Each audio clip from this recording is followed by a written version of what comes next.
This is the INOKIM Quick 4 Super. INOKIM promises a balance of portability, power, and range with their ultra-premium commuter, the Quick 4 Super, but did they miss something important? This is Chuck with Electric Scooter Guide, the leading source for electric scooter reviews. Please take a moment to subscribe to our channel so that we can keep making videos like this one. Innovating on the award-winning design of its predecessors, the Quick 4 Super represents the next generation of scooters, promising a durable, high-quality appeal.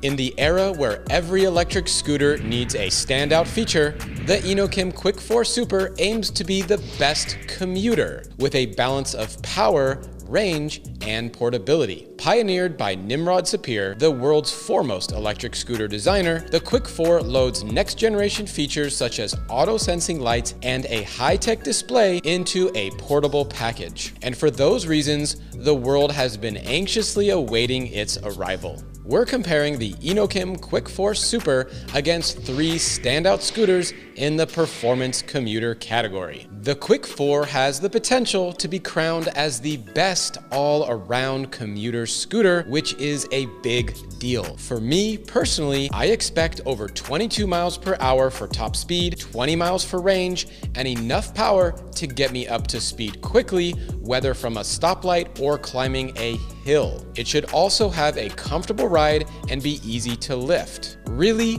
only one other premium single motor scooter fits the bill, and that's the Cabo Mantis 8. There are a lot of things that the INOKIM gets right, especially in the cockpit, but there are a couple of things that it misses. The INOKIM Quick 4 Super is a performance commuter with a premium price, at the higher end for scooters in this class. What did you think of the ride quality of the INOKIM Quick 4 Super? I think that the ride quality was overall amazing. 90+% of this thing was maybe the best I've ever seen fit into such a small package. However, there were two elements of ride quality that I absolutely did not like. What about you? I agree. This scooter feels as smooth as silk.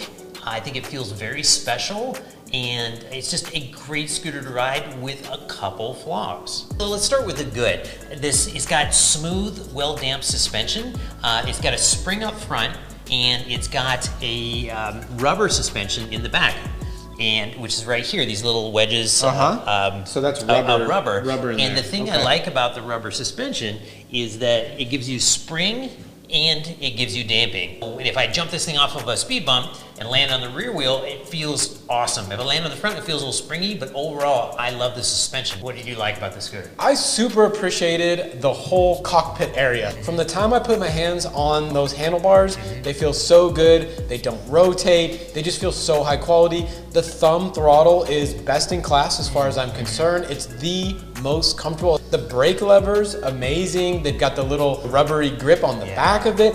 And then the display is definitely the best I've ever seen on an electric scooter, period. It's like having your own cell phone mounted on there, and it gives you all this information, but it's very cool to have. In fact, the overall brake feel itself was another standout for me. They are drum brakes, which I think was a brave choice on the part of INOKIM, and they are everything that drum brakes can be. They just feel good, they're smooth, they're quiet, not quite as much bite as a disc brake in the front, but just you get so much feel, really, right? Yeah, and just really a high point of the scooter all the way around. And you know, I did notice a little bit of wobble in the handlebars, but just not enough that it actually bothered me at all. So I don't consider that like a big con. But something I did notice quite a bit was, I mean, the deck is very small. Yeah, and, so that's one of my cons. Yeah. For sure. And to me, it reminded me, like, you know when you get a pair of shoes, it's like maybe a quarter size too small, and you're like, does this pair of shoes fit, or is it too small and it's gonna hurt me about a half hour from now? When I was riding it, I actually kind of like the tight feel, but I did notice every single ride, at some point, my feet would bump into the limits of the deck. I found myself really wanting to put my heel up on this and use this as a tail fin, which I don't think it's really proper to do that. So I just try to fit my feet, you know, close together, but they basically almost had to make like a T shape. I didn't get any of the like separation like you get on the Mantis 8, the eMove Cruiser, the INOKIM Aux. Basically, I think we measured this, and it's one of the smallest decks that we've ever measured on any scooter, period. I personally have a nice wide stance just for comfort and for, of course, the ride quality, and it didn't have that for me. The other thing that I did notice while I was riding it was there was some stem wobble, and we were able to mitigate some of that. I think you did some adjusting on it, but it's still there to the point where I'm getting some oscillation over bumps in the road, especially when I'm going probably upwards of 20 miles per hour. Yeah, I really noticed that too, and it's still not clear to me whether it comes from sort of this part of the stem, sort of the latch moving, or if it's generally just sort of an instability that happens in the front end. But I felt it too, above 20 miles per hour, especially going downhill, if you hit bumps, it just felt a little wiggly and like less stable than other scooters. And an otherwise excellent ride, because I agree with you on the suspension. I love the tires. The carving was amazing. I think you were mentioning because of the shortness of the wheelbase. Yeah, I mean, it feels like riding a snowboard through powder the way this thing carves. It's like no other scooter.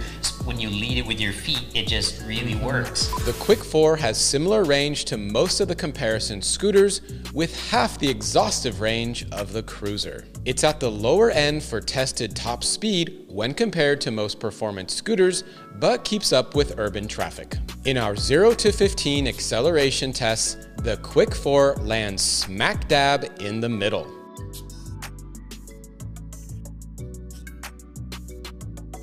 When going uphill, it continues to accelerate the entire way, reaching 11 miles per hour at the 200-foot mark. With dual drum brakes, the Quick 4 has solid braking, even with a slightly longer braking distance. The Quick 4 is well matched against others in the performance commuter class, but its stellar-looking build and features are what really sets this scooter apart. Paul, what do you think about the build quality on the INOKIM Quick 4? I think the build quality was beyond nice. I mean, just truly special, like Ferrari special. Something a lot of people don't know about Ferraris is they're not all fast. In fact, many of them are just not fast, but one thing they all are is special, and this has a special feel to it. Yeah, I agree. When you put your hands on it, it just feels different, it feels solid. I love some of these design elements, like the stem. Basically, almost every other scooter that has a telescoping stem, those handlebars will get askew of the front wheel. The design of this is special in that it does handle that really well. I mean, except for that one minor issue of the stem wobble, everything else on this scooter feels so solid. So INOKIM is known for kind of best in industry build quality, and in this scooter, it, I think, nailed what INOKIM is known for, which is top-notch build quality. And so you're mentioning the stem. I love the look and feel of the stem. One thing I noticed, and I know it happened to Ray Mir as well, is I had it snug down pretty well, and during one of my rides, the stem just suddenly sort of collapsed. I checked it, and I opened it up, and it was about as snug as a stem would normally be, but I went ahead and tightened it down some more and clamped it back down, and then it didn't happen again. And so it's not something I'm really concerned about, but people should know that they have to tighten it about as tight as they can get it. Besides that, this scooter, I kind of feel like those are all the issues that I'm gonna have, even if I ride it hundreds of miles. It's a scooter that feels good to be seen on. I hate to admit it, but I'm a sucker for aesthetics, and that really pulls me in on this one. Now, let's talk about how the build lends itself to portability. The Quick 4 Super is called quick, not for its speed on the road, but for how quick it is to fold, and it is super quick. With a telescoping stem, folding handlebars, and hand holds for carrying, the Quick 4 is built for portability. Carrying unfolded, the Quick 4 is the most comfortable to lift by far. So while we're actually trying to compare all four of these scooters in this video, I wanted to show how when you're actually going to pick up the scooter, they're not all equal. So when I'm picking up the eMove Cruiser, you actually have to get down really low because your right hand has to get under here. There's nothing to grab onto. It's an angled kind of smooth surface. So I gotta get my hand all the way under there. So now I can pick it up. 56 pounds, you know, I can get it, but this is a hefty beast. The next scooter is the INOKIM Ox. Now for this one, it's actually a little bit easier to pick up. I can pick it up here and a little easier to pick up just because it doesn't slip in my right hand. So next up here, we have the Mantis 8. And as you can see, it is lighter than the other two scooters I just shown at 50 pounds, but it also has a nice little grip for your hand on the back. And I can pick up the scooter like this. And finally, with the INOKIM Quick 4, it is actually the easiest of all these scooters to lift. You have a nice little handle on the back here. You can pick it up right here, but also check this out. You got a nice little hole here. And now you can lift it up easily. It's 47 pounds, which is the lightest of all 4 scooters. So for me, only the INOKIM Quick 4 and the Mantis 8 are really considered as daily commuters for myself because I can actually lift them upstairs easily. Back to you, Chuck. This is the ESG trunk test. As you can see, you can't put the scooter in most trunks just straight up and down. You do need to lay it on its side. The scooter has all the safety features I'm looking for. Large, dual pneumatic tires, dual mechanical brakes, front and rear auto-sensing lights, and an integrated bell. Additionally, it has a new safety feature I'm calling an auto park, which caught us off guard. It is auto-enabled when you first turn on the scooter or are idle for 30 seconds and ensures you cannot accidentally throttle the Quick 4 when it's powered on. You can exit park mode and start riding by one of 3 ways: tapping the plus or minus buttons, pulling on either brake lever, or double tapping the thumb throttle. Finally, it has a stem fold safety lock, which prevents the stem from folding if you step on the release mechanism during a ride. That's our take on the Quick 4 safety features, but let's hear what the rest of the team thinks. The INOKIM Quick 4 Super is a gorgeous scooter, but you're definitely getting curb appeal over record-breaking performance. Its looks and the thumb throttle are my favorite parts about it. The acceleration and braking feel smooth, but there are a few reasons why it's not the scooter for me. The suspension is tuned too tight to provide much damping for my weight, and the angled stem paired with the short, wide deck means I'm riding pretty close to the display. I appreciate that the Quick 4 has lights, but expected a high mounted super bright headlight and some swag lighting. The lights turn on automatically, which is hella cool. If you have auto sensing technology for the lights, you might as well add more for it to control. I tend to be rough with things and would be worried about messing up the display on the Quick 4 more than on other scooters, as it doesn't look as easy to replace as a plug-and-play display. I'll probably stick with the Mantis 8 and INOKIM Lite too. Now let's see what the Alpha Big Dog Rainier thinks. Hey everybody, Rainier here with Electric Scooter Guy, and I'm here to talk about the INOKIM Quick 4. And I should start off by saying on Fluid's website, they say the max rider weight is 220 pounds, so it's not made for big dogs. Even though it's not rated for a big dog like myself, I rode it anyway. I thought I'd give my take. I thought it was a good ride. My only con to the scooter is the deck size. The deck is quite small. If you guys look at this, my foot on here already, and then trying to fit 2 feet on here, is not the best. And the stem is somewhat short. Being a taller guy, I'm gonna kind of ride like that, looking kind of funny. That's how I got to lean over when I was leaning, because I had to kind of somewhat lean a little bit. I have a taller frame, 6'3". I think anybody over 6 feet might struggle with this. But other than that, it's still a good ride. To find out if it's big dog approved or not, click the ESG website. Is the INOKIM Quick 4 Super the best all-around commuter?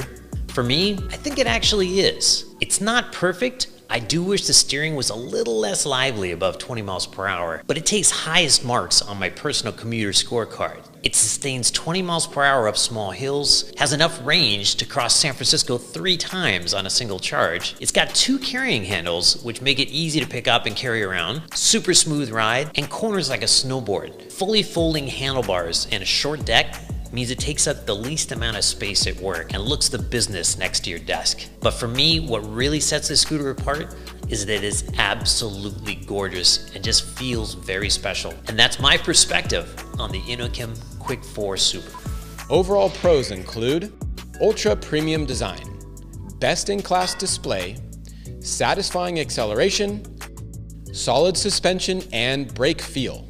Overall cons include shortest deck that we've tested, slight stem wobble, and low stability at 20 plus miles per hour. So is this the best all-around commuter? By INOKIM's definition, I think it is. It has really good portability features, totally adequate range, and enough power to move smoothly through commute traffic. However, it missed the mark when it came to ride quality at high speed, something essential for me. If it had better high-speed stability and a longer deck, it would surely be my top choice for best all-around commuter. However, it does land squarely in my top 3. What's your favorite all-around commuter? Let us know in the comments. If you want a more in-depth account of the Quick 4, join us on the ESG live show number 65 for the deep dive. Thanks for watching, ride safe, and don't forget to wear your helmet. If you want to see Trina's favorite scooter, the Cabo Mantis 8, check out this video below. And if you want to see us spray the eMove Cruiser with water, check out this other video below.